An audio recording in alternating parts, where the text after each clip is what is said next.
Tous les soirs, à la même heure, il descendait du bus, veste marron, regard vide, et toujours ce sac en cuir usé, accroché à l'épaule. Les enfants disaient qu'il cachait un secret dedans. Certains pensaient à un pistolet, d'autres à une main coupée. Mais lui, il ne disait rien.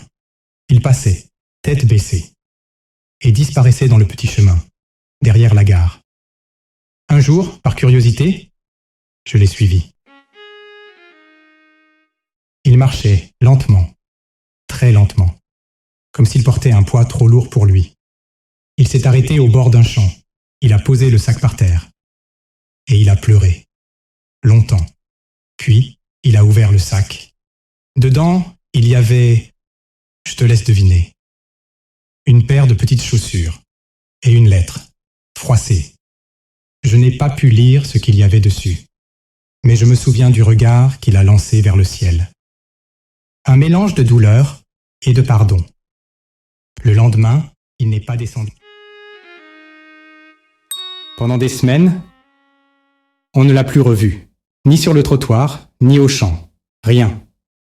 Mais un matin, le sac était là, posé sur le banc, à l'arrêt du bus, fermé, nettoyé, et accroché à la poignée, une enveloppe avec un seul mot dessus. À celui qui comprendra. J'ai attendu que personne ne regarde. Puis je l'ai prise. Dans l'enveloppe, il y avait une photo. Un homme, plus jeune, un enfant sur les genoux. Et derrière eux, une femme souriante. Au dos de la photo, il avait écrit « Il s'appelait Thomas. Il avait 4 ans. C'était mon fils. » Le jour de l'accident, il portait ses chaussures, celles qui étaient dans le sac. Chaque soir, je rentrais du travail avec ce sac vide.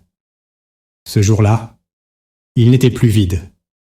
Je n'ai pas pu me pardonner, alors j'ai marché, encore et encore. Si tu lis cette lettre, promets-moi une chose. Promets de dire à ceux que tu aimes, que tu les aimes, avant qu'il soit trop tard. Depuis ce jour, j'ai gardé le sac. Mais surtout, j'ai compris qu'il portait bien plus que du cuir. Il portait une vie et un dernier message.